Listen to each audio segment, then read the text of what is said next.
Hello and welcome back to the Pride of All Europe podcast brought to you by All for United. I'm joined by a brilliant panel of guests. So, boys, how you doing? All good, thank you. Yeah, you okay? Good, right? Good to have you on. Big day of action yesterday. We've got 4 games again. Didn't think we were going to get that once the 2 o'clock kickoff's finished, but it's a brilliant day of action. I hope you all got to watch at least one of the games. We'll start with arguably the joint tournament favourites at the minute, given how they performed in the group. Belgium, solidified a brilliant group stage performance with a 2-0 win. It's a game they didn't really need to win. A bit of rotation in the team as well, and yet they still pulled it off. So, how impressed are you by them, Stu? Yeah, Belgium are one of those that I actually said it on one of the earlier shows. I thought that they'd kind of missed the cut, Belgium, in terms of their age group and their golden age. Reminding me very much of England when we had our golden era and we never quite made it over the line. And I always think that Belgium are one of those teams that can never quite make it over the line. But they seem to have kind of gone unnoticed through the group stages. They've been relatively low key. Their wins have been strong, obviously, but some of their players just haven't really hit first gear. I mean, Hazard last night in particular, I didn't think had anywhere near a decent game. His ball retention was terrible. He was giving it away. He was running into brick walls most of the evening. And I don't think he was kind of not the Hazard that we know. I know he's had his injury issues, hasn't he, since he's been to Real Madrid. But one of the standout performers again for me, just take De Bruyne out of the equation. I thought Lukaku was very, very good again last night. And so for me, can Belgium win it? I don't think so. I think they're going to drop short. But yeah, interesting. Absolutely. I will say now we've got a lot of people watching on Twitter, so get yourselves over to the All for United YouTube channel and be sure to like and subscribe as well. I'll come to you next, Charlie. Obviously, we mentioned Romelu Lukaku. How impressed were you with him yesterday? And where does he rank in terms of strikers internationally, in your mind? Yeah, Lukaku. I think he's scored over 60 goals now, I think, for Belgium, around 60 goals for Belgium.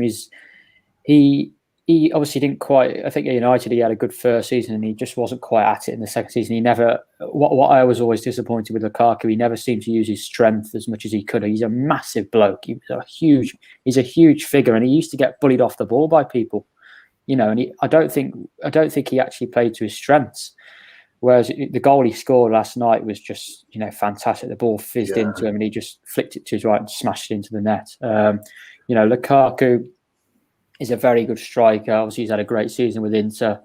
I didn't actually watch much of the Belgium game, though. I was watching the other game. I think we'll probably touch on it in a minute. Russia and Denmark. Probably talk about that in a minute. I was watching that game. That was an interesting one, let's say. Because the Belgium game didn't really matter as much, like Denmark had to get their result and they did. And when Belgium obviously got the goal, it was pretty much you didn't really see a way back for Finland. But yeah, I agree with Stu. I can't see Belgium winning the tournament. I just think they'll fall short. I think they could get to the semi-final, but I don't think they're going to win it. I fancy there's probably Italy, France, Germany. I fancy those 3 more than Belgium. Charlie, just a quick question. About Lukaku. Do you think when he was at Old Trafford, he was slightly, this is going to sound really strange, isn't it, but slightly overweight? I mean, he went on a diet, didn't he, under Conte? And although he's very muscly, he's very trim now. And I think he's got a bit of a yard of pace.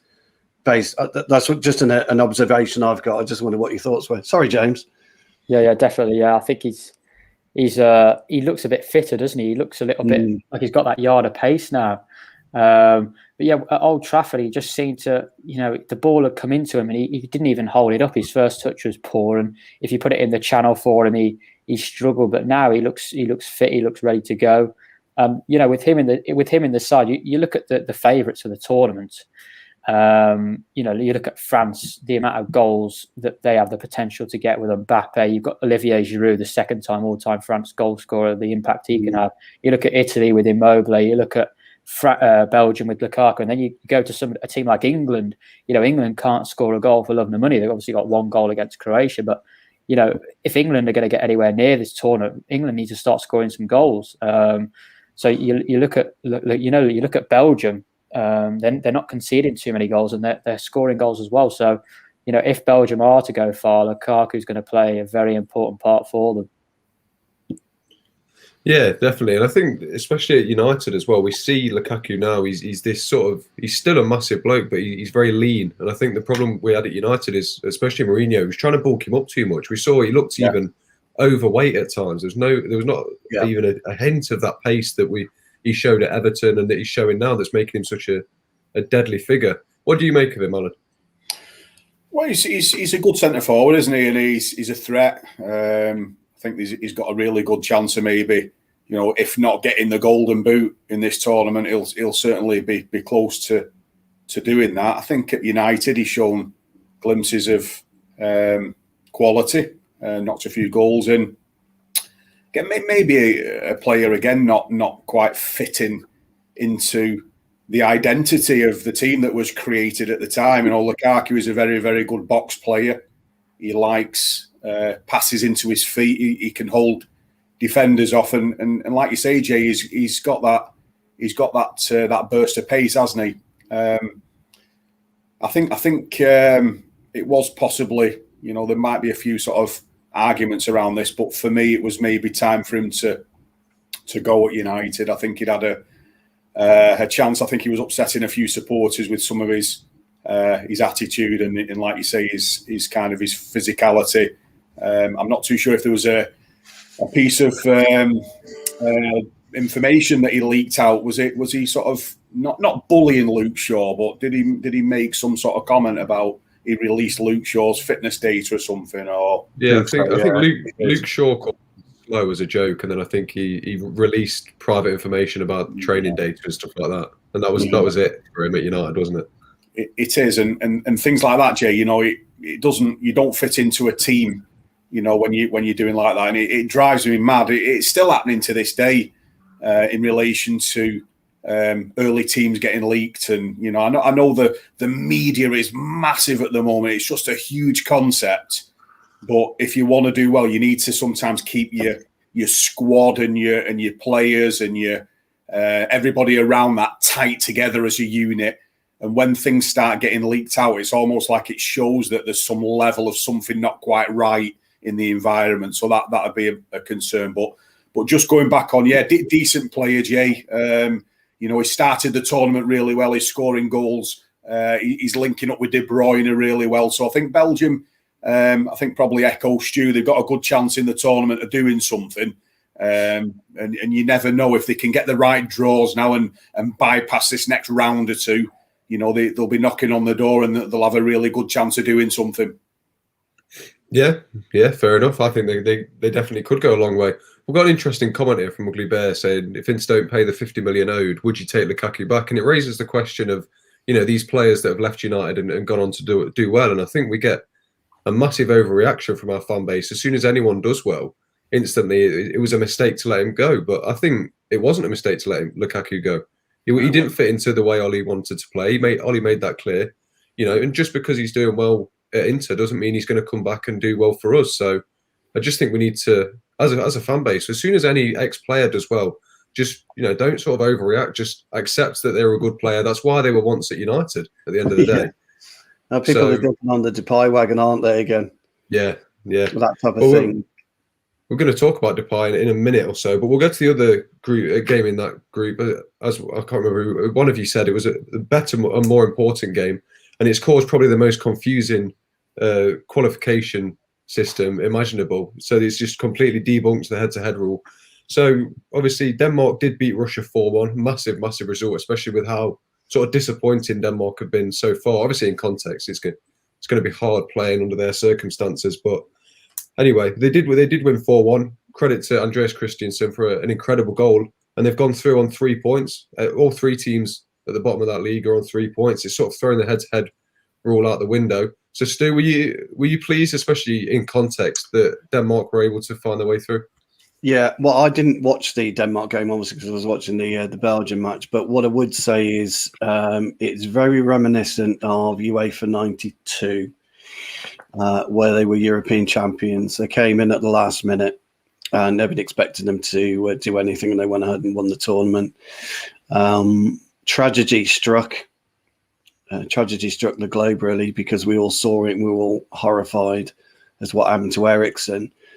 But what it does, it brings a group of players closer together when the world is against them. So Alex Ferguson always played that card. You know, the world's against us. Let's prove them. Let's show it. And Denmark really, really dug deep. There was always going to be a reaction when they had to play the second half of the first match. So there's always going to be a reaction when they had to play the second match. You wouldn't have come together. But when the chips are down, as they were yesterday for Denmark, it just goes to show that a collective group, a spirit, and players wanting to play for each other can carry you through any game of football. And that's why we love football. That's the beauty of the game. Because whether you're expected to win a game of football or not, it just everything determines or is determined within that 90 minutes. And you could have as many formations, your false nines, whatever you like. It makes no difference. It's the group of players, that collective group of players that will carry you through like a wave. And that's exactly what happened to Denmark yesterday. And I, for one, am absolutely delighted. They probably won't progress too far. I can't remember who they've got actually in the last 16. I think they've got Wales. Wales. Oh, well, I think they're two evenly matched sides, and so that would be an excellent game. But I was delighted for a football purist. I think it was brilliant to see. So, congratulations to Denmark. Hats off to them. To be honest, I'd feel exactly the same. I know we'll talk about this later. If Scotland managed to get through tonight somehow, I'd be delighted. But I was looking at this turn of events from the Belgium result. And it appears that the teams that have automatically qualified last night were sitting on 4 points, if I'm not mistaken. So I don't know. I think I don't see why teams should qualify without until all the groups are decided. So there you go. But no, congratulations. Hats off to Denmark. Absolutely. Well, Charlie, I think you mentioned that you actually watched this game over the Belgium game. So for people who will have missed it, do you want to just walk us through what sort of happened? Yeah. The Denmark game, it was a good game. I thought the first sort of 30 minutes, Denmark were on the ball. They had a lot of the ball, but they just couldn't find the finish. Russia had a couple of dangerous counters and they could have nicked a goal. But Denmark went 1-0 up. And I just want to say, the second half, Denmark were incredible. The first half an hour, they looked a little bit rigid. They played a back three and they had like that, the Braithwaite on the right wing, and it just all looked a bit awkward. And they didn't get enough numbers in the centre of the whatever. It just didn't look quite right. And then the second half, they just blazed and just went at it. They went all guns blazing. They just went for it, and they deserved to win. I've got two things to say on Denmark after the Eriksen thing. What happened? Firstly, the amount of mental strength that they have in that camp, I don't know whether they had psychologists in or whether they just did it on their own, but the amount of mental strength that they gathered, not just the players, the fans, the staff, after what happened, to play incredibly well against Belgium, unlucky to lose, and then to thrash Russia 4-1 after, a close friend of theirs nearly passed away, was incredible.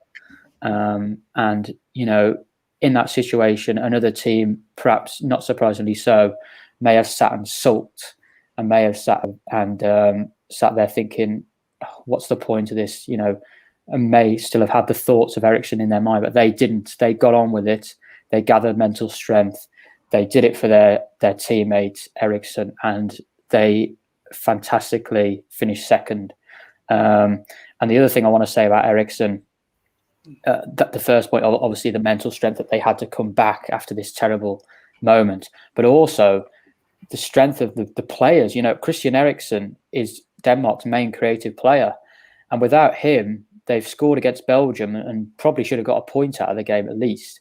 And they've scored 4 past Russia without their main attacking midfield player. You know, they haven't got anyone to replace him with. You know, that they're not a France, they're not an England, they're not a Portugal. They can't put another great player in. Without Eriksen, they haven't really got another attacking midfielder as such that can do his job. So the amount of chances that they've created without him, the way that they've dominated the game without their main creator yesterday it really was incredible. You know, he's their main man, Eriksen, and they were fantastic. So yeah, Denmark against Wales, I think that'll be a very tight game. But Denmark, honestly, fantastic. You know, that they've lost. You know, Denmark are not blessed with talent, incredible talent. They've got obviously Schmeichel, they've got that Simon Kjær at the back. They've got some strong players. They've got some good international players, but they haven't got any world-class players in their team. They haven't got any world-class players. And Eriksen is their main man. And without him, they have done incredibly well to score 5 goals without him in the next 2 games. I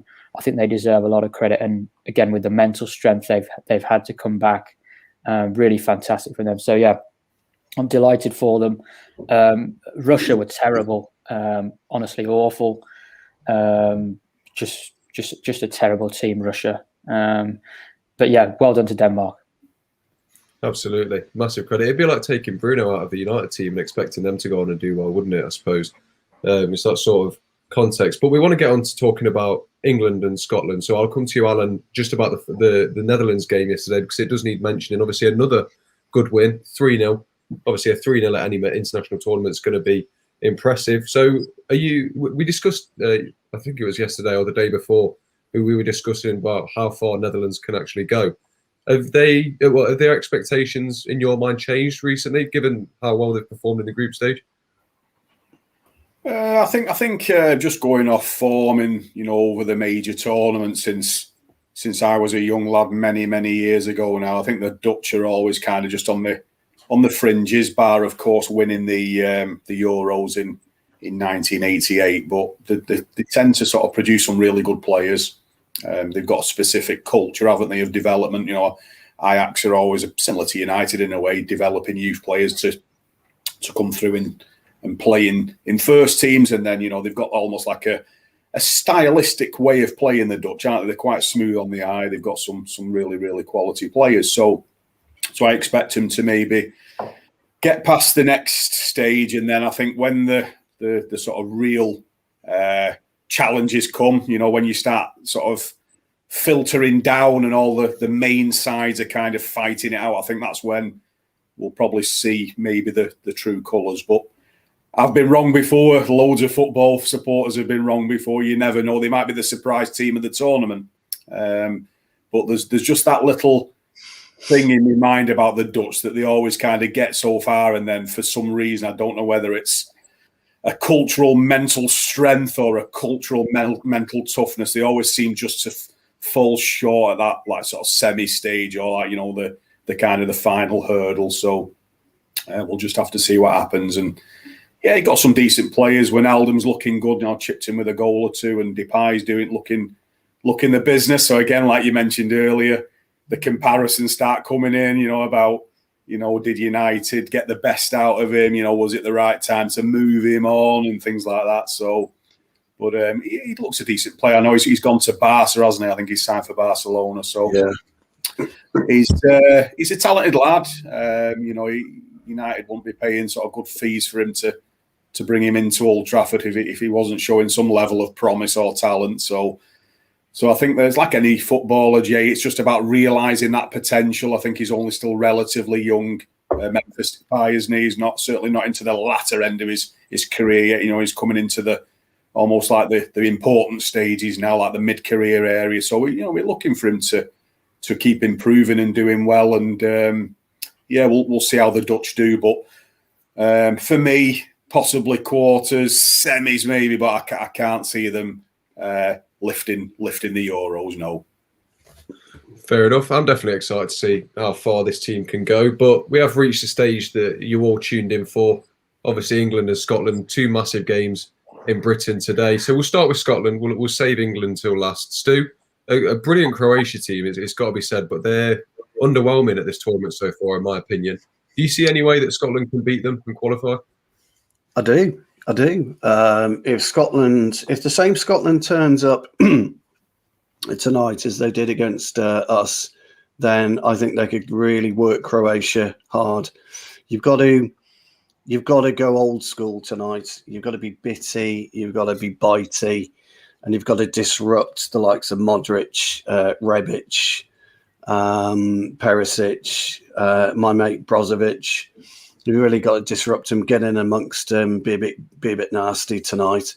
But it's whether or not, the problem for me is whether or not Scotland can score goals and whether they can keep Croatia out at the back.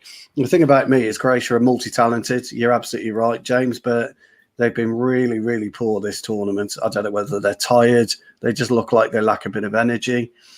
Perisic hasn't really set the world alight. Modric hasn't either. So disappointed with Brozovic. I mean, crikey, he had an amazing campaign for Inter Milan. I mean, he was really the catalyst of them winning the Serie A. And he's been absolutely woeful in this tournament. So as a collective, they're not playing well. So Scotland have got to come together exactly how they approach the game against us. And if they can get Lyndon Dykes up there too, because the thing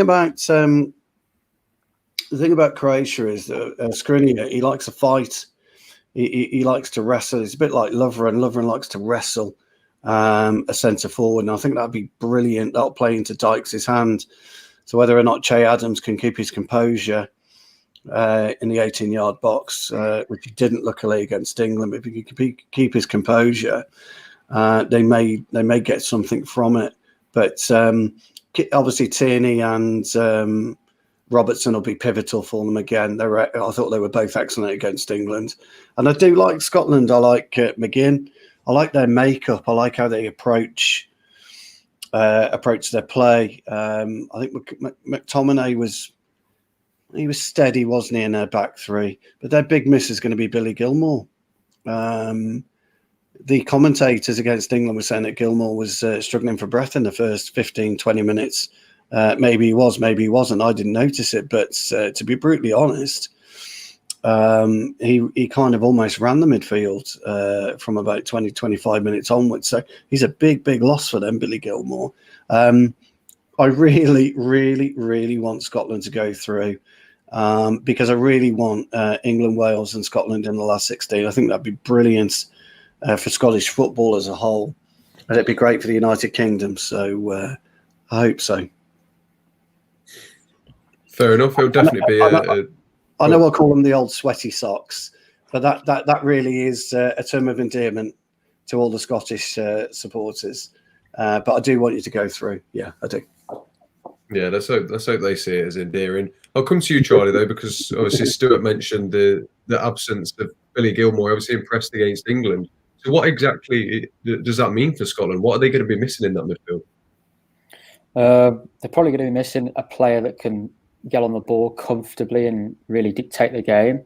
But I would be amazed if this game, I'd be absolutely amazed if there's more than 1 or 2 goals in this football match. I think it's going to be a bit like the England-Scotland game. I think it's going to be gritty.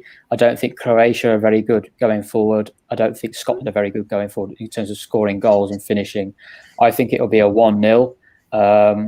I think in the first half it might be quite cagey. I think Croatia will probably have more of the ball. Obviously, if Gilmour was in the Scotland team, he could dictate the play more. But I don't think Scotland will be the team with the ball. I think Croatia will be with the ball, and Scotland will look to counter. And I think Gilmour, as Stu said, it's a big miss for them. He can get on the ball. He can dictate play. It'd be interesting to see whether they put Scott McTominay back in the midfield next to McGinn. I'm not so sure what they'll do, whether they'll stick with the back five. I imagine they will. But yes, Scotland just need to take their chances. Again, they deserve to beat England. They deserve to beat England. They were I thought they were by far the better team. I thought in the second half they were going for the win in the last 10 minutes. England should, England have got through to the round of 16 without playing all 3 games. That tells you how poor the quality of this tournament is, because England have been terrible. But yeah, Scotland, I hope they go through. I really do, like Stu said, but I think Croatia will nick it 1-0. I just think they've got that little bit more experience and they've got that little bit more quality. I think Modric will turn up tonight, and I think Scotland will get knocked out. But yeah, they just need to take their chances. Scotland, they're quite strong at the back. Scotland have to keep a clean sheet to go through tonight. Yeah, they have to keep a clean sheet. They cannot score two or three goals. If they might prove me wrong, right? But they cannot. If Croatia score, Scotland are out, in my opinion. I just don't think Scotland can score. If Croatia get one, I don't think they can score two and win. But it'll be interesting to see how the game goes, because both teams have to win. So, will it be a bit of a? Will both teams go for it? Will both teams be, conservative and then go for it in the last half an hour? It's interesting to see how.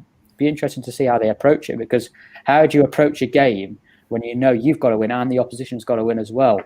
Do you go for it? Do you leave space in behind? What do you do? So it's going to be an interesting one. It'll probably get decided on a set piece, or, probably a set piece, a penalty, a corner. I can't see there being many goals in the game. But yeah, I hope Scotland go through. But as I said, if they concede, they're out, in my opinion. Because either one can qualify, can't they? Whoever wins qualifies, I would imagine. Right? Draw's no good. Yeah. Draw's no good. It'll be a win, hasn't it? They might as well go for it. Absolutely, I would. It's a good point. I will give you even better news as well. We do have a very special guest joining us from the luxurious setting of his car in the car park at work. Delighted to be joined by Callum. How you doing, mate? Hi, all right. How's it going?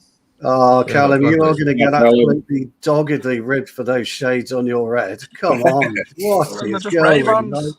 Oh, are they? Stick them on then. Do like James did the other day. I'm in the shade. I'm all right now. I don't need them. How are you, mate? Yeah, I'm all right. Just working hard as usual. Yeah, me too. Just on my lunch break, just grabbed a butty from Aldi up the road. We'll throw you in at the deep end then, Callum. Do you see any way that Scotland can beat Croatia tonight? No. They won't go through. No chance. Can't see. Fair enough.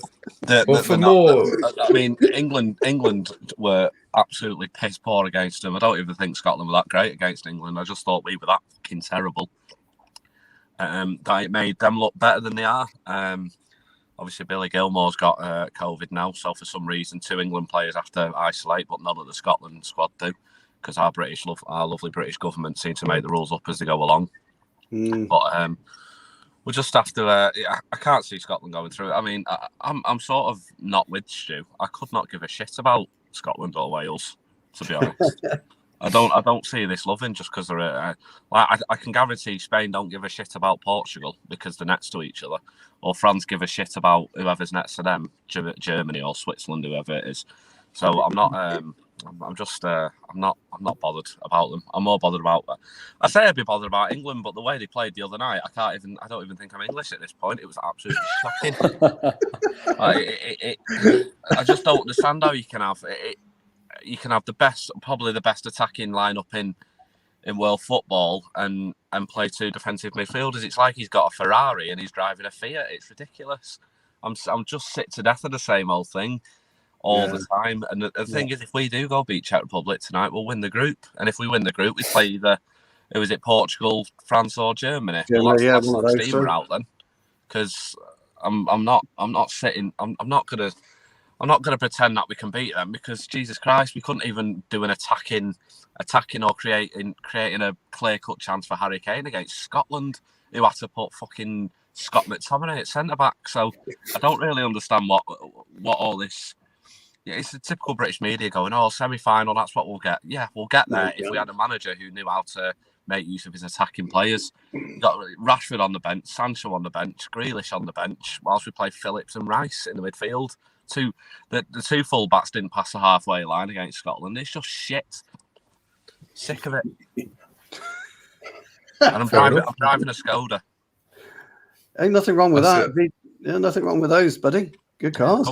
Just a company car. I like my Skoda. Yeah, nothing wrong with that. Enough.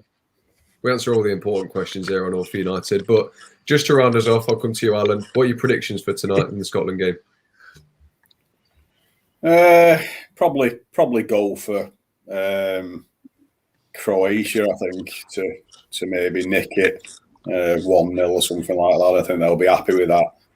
I think it's a bit of a blow. Like Gilmore was kind of the star man against England, and like Callum mentioned, England were pretty garbage, but he stood out, and for him to be missing is a bit of a blow for them. But just going back to Callum's point as well about this coronavirus situation, I think that's like baffled everybody. I know what's going on here, because like Chilwell and Mount are having to self-isolate till Monday or something like that. And yet you've got pictures of like Gilmore hugging Clark, the manager, and you're not telling me that he's hugged all them Scottish players as well and things like that. So this news about this self-isolation and what's going on, and I know they've got loads of testing and stuff like that, but it's baffling me, this decision that they've come to. I honestly don't get it at all. So yes, I'll go for a Croatia win. Sorry, Scotland. My mum's Scottish, so I've got foots in both camps here. So I apologise to the Scottish followers, but I'll see Croatia going through. And I don't know. England's a really funny one, isn't it? Because if they win tonight and go top of the group, the run that they're going to have now after this, going into the sort of the last 16, the second stage, it's a difficult one, isn't it? It's a tough one. If they draw tonight or lose, maybe finishing in second might suit them better. So I think it's a bit of a sort of a funny one, really. What do we do? I'm not an advocate of all this. Or we'll play it tactically and it don't matter. No. You know, I hate all that. So I'd rather go out all guns blazing tonight, put a performance on, and whoever we get in the last 16, we get. You know, that's the way it goes. If you want to win tournaments, you got to beat the best teams anyway, quarters, semis, finals. So you're right. I think I'm not too sure whether what Southgate's plan will be like tonight, what the tactics is going to be, what the strategy is going to be. But I'd like to sort of think that England can see the Czechs off. I think the last time the Czechs come to Wembley was in the qualifying groups, wasn't it? I think England beat them 5-0 or 5-1, if like that, yeah. If memory serves me right.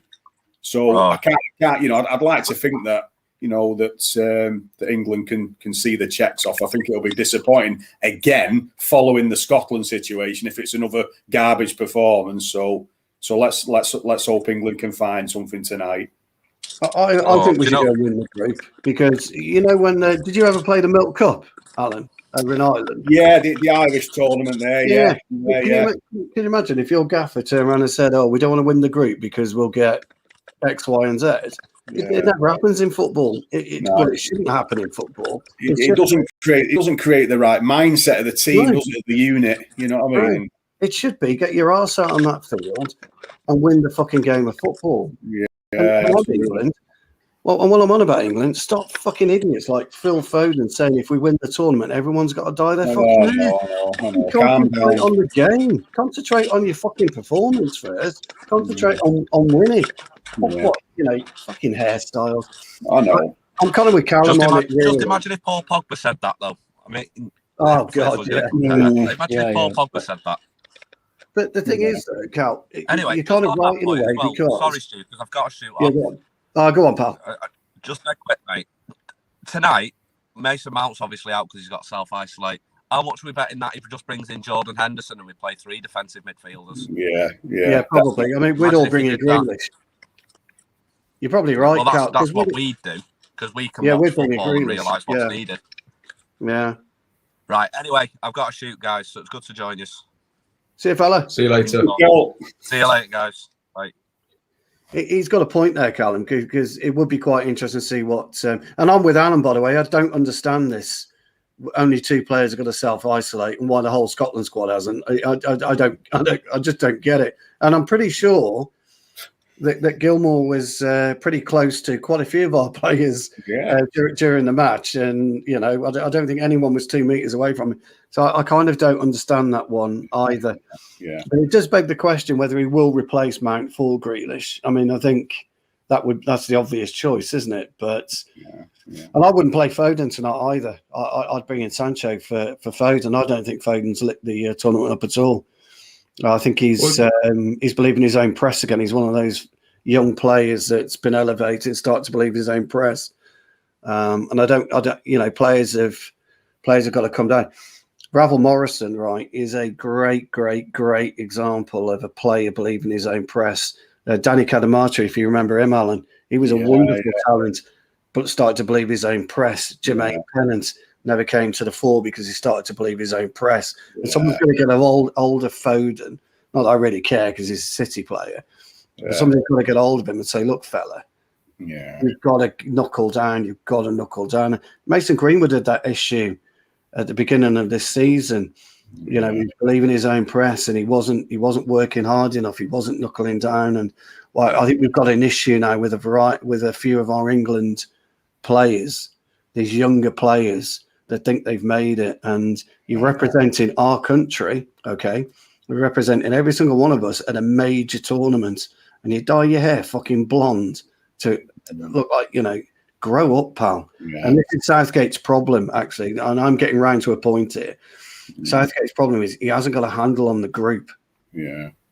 You know what, as well, it's a bit of a concern here. Remember, like, I know but boys will be boys, as they say. There's a famous phrase, but he's been in lumber before, hasn't he? Not long ago, Foden and Mason Greenwood. I think they went away, didn't they, with the England side and got caught like with girls or messaging girls to come back to the hotel. So you think he'd be laying a bit low at the moment and just getting on with his work and, you know, letting his football do the talking. So you're right. Just keep a lid on it and just, you know, show. He's a fantastic talent. Absolutely. You know, his City's youth system has been, there must be millions spent on that, and hardly anybody comes through. He's a rare find, isn't he? Yeah. So, you know, to come into that side and perform well, but that's it. Do what you do best. You don't need any distractions or anything around you. Just keep your feet on the ground. Keep playing like you can play. You know, and keep away from the media, because the media are all over stuff like this, aren't they? Of course they are. Yeah. So, and you know, Gaza, you know, what a talent of his generation. I mean, but the problem for him in Euro '96, he was the focal point. He was the focal point of our team. And, you know, he got into the wrong crowd. And the Gaza you see today, you know, you guys, unfortunately, never saw him in his flesh. I mean, God, Alan, what a player, wasn't he? I mean, he was a serious footballer. Yeah. And our younger generation, our Sanchos, our Greenwoods, our Fodens, they've all got to take a step back now. And I spoke, James, if you remember, or was it Charlie? I spoke the other day, actually, about the importance of age in a side, the importance of experience, a guile, tournament know-how, that type of thing. And we don't have that. England hasn't got that in our team anymore. You know, our main leader is Harry Kane. Really? You know, Alan was playing in teams and youth teams and in and around the reserves. And, he got Paul Ince there, giving him a bollocking if he'd given a 2-yard pass away. Or he got Steve Bruce. Yeah. Absolutely rollicking him if he was playing it right. You know, if he was a slight yard out of position, Steve Bruce would have tore his fucking head off. Yeah, you haven't got that anymore. Yeah. I remember once played in a reserve game on Old Trafford, Newcastle United, and I'd gone up for a corner, like a challenge, and like I cut my eye open slightly, and I could just feel the blood just starting to drip down my face and like onto my shirt. The ball had gone out for their corner, Newcastle's corner.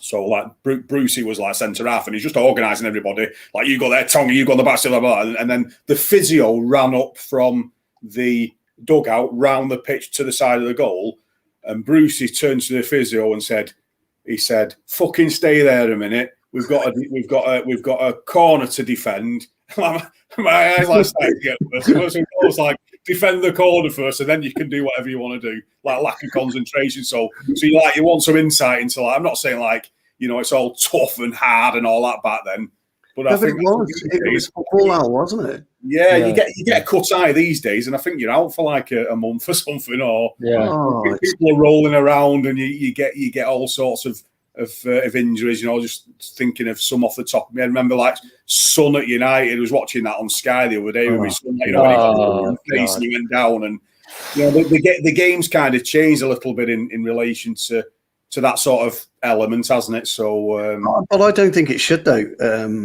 It really shouldn't, because football is football. It's still 22 players on the pitch, you know. Slightly better equipment, etc., but it's still football. And if you haven't got that will and that want to win, you shouldn't be pulling on the fucking shirt in the first place. You should be in the stands.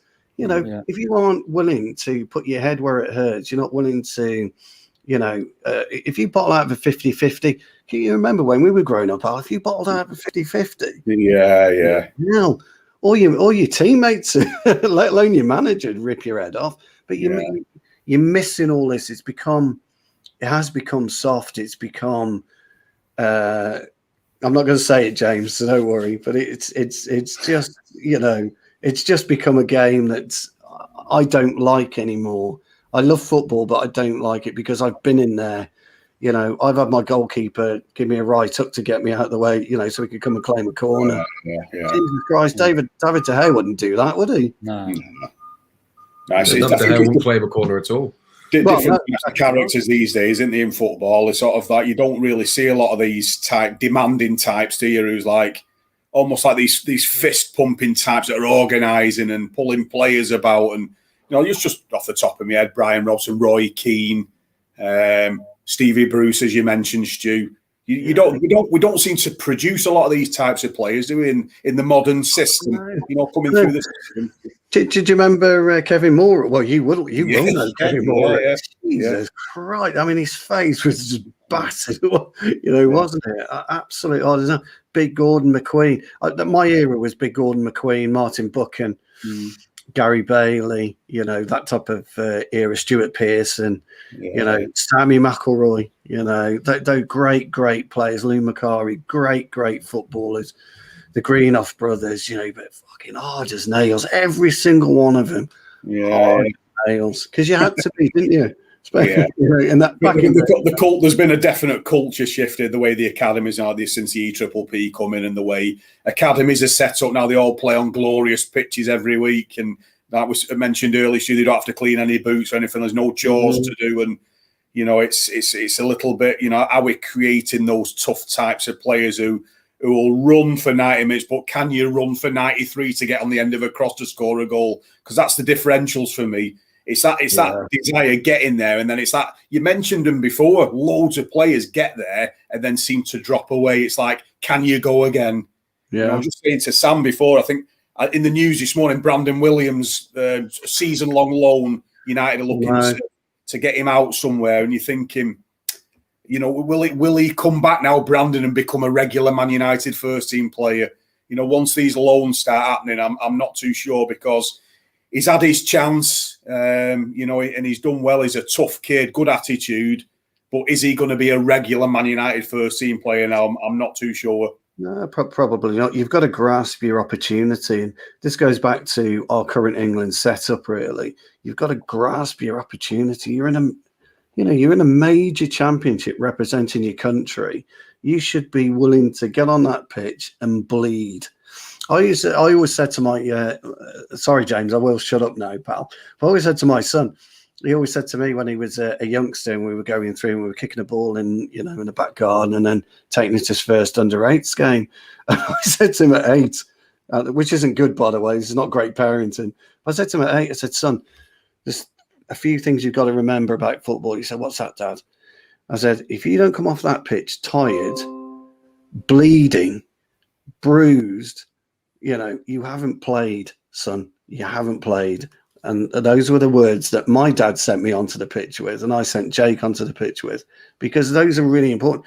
Because if you haven't got a speck of blood on you, or you're not limping, or you're not knackered, what have you been doing for 90 minutes? Please tell me what you've been doing. And this is the problem with some of our players. I haven't seen one of our players limp off the field in ages, because he's gone in for a 50-50 and he might have come out on the wrong end of it, or he's put his head in where it hurts, or anyway. I love football, by the way, just in case anyone doesn't realise that. I do love football. I'm gonna talk to Ben and try and sort out the Stu and Ellen show from now on. I think that'll be a good watch for an hour. Yeah. Just give you a topic on any 80s footballer and you can talk about that for an hour. That'd be great. But we'll bring it back around to the game. I'll come to you, Charlie. Sorry, what are you expecting to see tonight? What changes would you make? Is this a comfortable win for England? Should it be? No. Well, it should be a comfortable night for England. It should be when you look at the squads of England and Czech Republic. But I think that it'll be another one of these tight games. I said on Twitter this morning, I'm giving Southgate, this is his last chance for me, Southgate. This is his last chance tonight. The pressure's off. It doesn't matter whether England lose 100-0 tonight. It doesn't matter. They're through anyway. We're on 4 points. It doesn't matter what happens to England tonight. They're through. If Southgate doesn't take risks and go to win the game tonight, I'm finished with him. I really am. Because if he's not going to take risks and put an attacking lineup out against the Czech Republic, he is not going to do it against anybody in the knockout stages. If he keeps with Rice and Phillips tonight, they will play every game. If he keeps with Harry Kane should be dropped. I'm sorry. Harry Kane is one of the worst England captains I've ever seen in my life. When England are under the cosh, I think Roy Keane made this point, Harry Kane, in big moments, doesn't turn up. When the team are under the cosh, he does not gather everyone together. As Stu and Alan were just saying there, you need a captain who, when things are going bad, you need a captain who, I want to see a captain shouting at players. I want to see a captain gathering players together. Right, let's get on with this. We need to get hold of this game. We need to wake up. Kane just, he just dips. He's not a leader. And this is the thing that Stu said. The big thing about Italy have got a lot of quality like England have got, but Italy have got a lot of experience, which England don't. And England, I just think this is Southgate's last chance tonight. Is he going to play Grealish? Is he going to play Sancho? If he doesn't, I'm fed up of it. Honestly, I've got no interest in the round of 16. If England don't win tonight, I've just got no interest in it. I'm just fed. I really am fed up of it. I really am, and I really am just fed up of Southgate and this football. He just picks his favourites every time, no matter how bad they play. He doesn't play players. He said today, I think he said a few days ago, didn't he? Sancho, what can I expect from a young man like him? Well, Declan Rice is young. He plays him every game. It's total rubbish. Foden's only 20. He's 21 and he plays him every game. It's total bullshit every time. I'm just fed up of it. And Stu and Alan are right. You've got to try and win every single game in this tournament. Don't try and finish second. If England finish second in the group, they get an easy game in the round of 16, but they actually then play a harder team in the quarterfinal anyhow. So it doesn't matter. It doesn't make any difference. You've just got to try and win the game. But this is Southgate's last chance for me anyway, for an England supporter. I'm really fed up of it. I just want to see, Mason Mount's not playing. Jude Bellingham should start. He's ripping it up at the age of 17 for Dortmund. I just don't understand why he's not playing. Age is a number. Jude Bellingham is a fantastic player. But yeah, this is his last chance for me tonight, Southgate. If England fanny around again like they have before against Scotland, no changes quick enough, no change of formation, no guts, no courage. England are a soft average team at the moment, and I'm sorry if any England fans are disappointed with me saying that, but that's the truth. They're an average side. I said on the stream yesterday, Wales will go further than England, and they will under this manager unless he makes big changes. Yeah, fair enough. I don't disagree with anything you've said there. I'll come to you, Alan. What are you wanting to see from the team lineup? And I also want to ask, because Charlie raised a good point there, how 4 points will get you through now because it's third place rule. What do you make of this third place rule? Because I just think it takes a lot of the excitement and the tension out of the group stage games, knowing that you're almost guaranteed to go through. As long you got 3 out of 4 chance of going through, and that doesn't seem right to me. What do you think of that? Yeah, I think you've made a fair point there, Jay. I think it's all well and good when the group sort of turns out to be exciting, where you've got like most teams have still got a chance going into the last group game, but if you've got a team there who's, on 0 points and, first and second have got kind of 4 and they win, like they managed to get a 1-0 win to get them into third, and that like takes them through into the sort of the next day. I don't think it's right. I think like last night's game in the Denmark group, I think that was like really intriguing because everything was kind of changing around.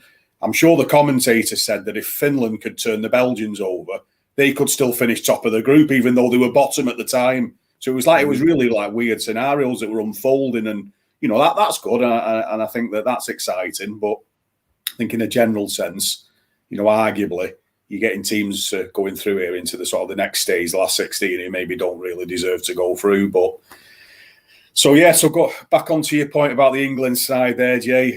What do we expect tonight? I expect an improved performance. I think most of us do, don't they? The England supporters after the Scotland disappointment. I think we expect of all guns blazing tonight, and trying to put Czechoslovakia to the sword here, and maybe try and get a good solid win, and maybe go out and with a bit of form finish top of the group and get ready for the next stage.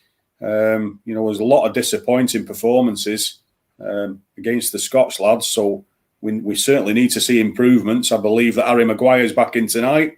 Rumours. I believe that Jordan Henderson's maybe coming back in. Rumours. So we'll just have to see what sort of lineup Southgate picks. And you're hoping just to sort of, I said it like a couple of days ago, let the handbrake off of this team. We just seem to be like an 11 that's just so structured and methodical at the moment, and it's almost like players are terrified to give the ball away, and they they do say simplicity is genius. There is truth in that, but you expect to see some exciting play as well. Where are the lads that can go past a couple of players and create something, or a bit of clever interplay in and around the box that leads to a shot, or like even better, a goal? And where is it?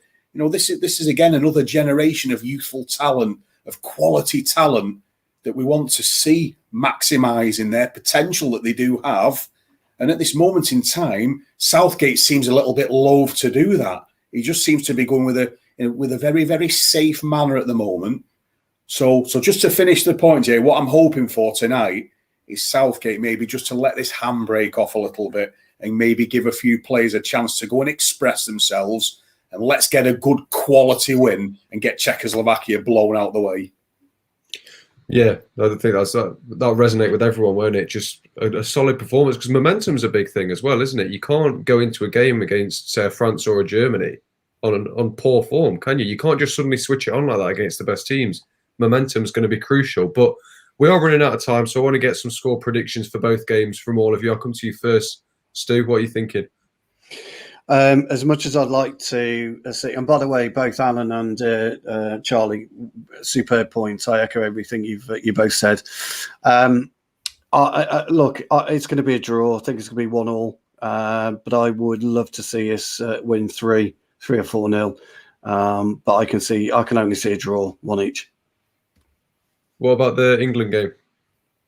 Oh, sorry, the Scotland game. Oh, sorry, the Scotland game. Do you know, my heart says Scotland will win 1-0, but I can't see them scoring, so I think Croatia 1-0. Sorry, James. That's all right. I should have made it clearer. I'll come to you, Charlie. What are your predictions? It was me. Senile dementia, fella. Senile dementia. Too old on yourself. Charlie, what are your thoughts for the 2 games tonight? I think Croatia will nick it 1-0. Just that little bit of extra quality. And I think, England, England will probably win. I think it'll be a tie. I think England will win 2-1. But as I said before, these predictions are very difficult until we've seen the lineups. I mean, it could be Rice, Phillips, and Henderson in midfield. And if it is, it'll probably be 0-0 again. But I'm going to go with 2-1 for England. There was just one more point. I forgot what it was now that I was going to say. I think Alan raised it. I was going to say something that Alan said. It was about something to do with England. Oh, yeah, about England with the attacking. When England come up against France, Belgium and Italy, these players, Grealish, Sancho, these players who haven't had a kick of the ball yet, hardly, we're going to ask them to come in and create something. And then, they're not going to be able to perform. He needs to give some players some minutes tonight. Calvert-Lewin hasn't had a minute on, he's hardly played. He hasn't had a minute on the pitch, has it? Calvert-Lewin. I don't think he might have come on in the first game, but when we're going to ask players to come in, they haven't had any minutes, so they're not going to be fresh. They're not going to be, it's just all mixed up. And when we come up against a France or a Portugal or Germany, we're going to need we're going to need to be able to score a goal or two. And with the lineup that he's got at the minute, the way we're playing, we're not going to be able to. So tonight is the perfect chance, as Alan said. Take the handbrake off. Let's see some good football. I'm going to go with a 2-1 England win. Maybe more out of hope than realism, really. But yeah, we've got a 2-1 win and a 1-1 draw tonight. Alan, what are you thinking for the 2 games? Yeah, I'm gonna edge with Croatia for the Croatia-Scotland game, just to nudge, just be a tight one, I think. But I think they'll just nudge home. So I think there's going to be it's going to be a 1-0 or a 2-1, like just a sort of a tight outcome, that one. And then like Croatia will probably head into the next stage. The England game, I'm gonna go for a 2-0 win for England tonight.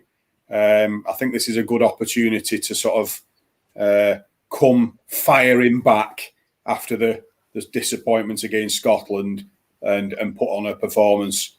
I think it's interesting what we were mentioning before about, if England do cough and splutter tonight and put in a little bit of a dodgy or a poor performance, I think Southgate's going to be really, really under a lot of pressure. So I think he will have the players fired up for this tonight to try and get us a good solid victory, because we've got to start moving sooner or later. I know it was a decent win in the opening game against Croatia, but then we've kind of come back to earth with a bump in the second game. So let's try and get back on track for the third and final group game, and England to go through with a 2-0 win. Fair enough. We're all optimistic. I'm gonna stay optimistic. I'm gonna be hopeful that he rotates the team a bit, puts in some of our better players in your Grealish, your Sancho. And I'm going to go for a 3-1 win for England, and I sort of want Scotland to see Scotland in the round of 16. So I'll go with a 1-0 win for them, just because Croatia looks so lackluster up top. But before my internet completely dies, it's on its way out anyway. I'll end it there. It's Charlie, and massive thank you for joining me. Been brilliant guests. Massive thank you to everyone in the comments and everyone who's tuned in. Be sure to like and subscribe to the channel if you did enjoy the video, and stay tuned. We'll have another Pride of Europe podcast for you tomorrow. So until then, we'll see you later.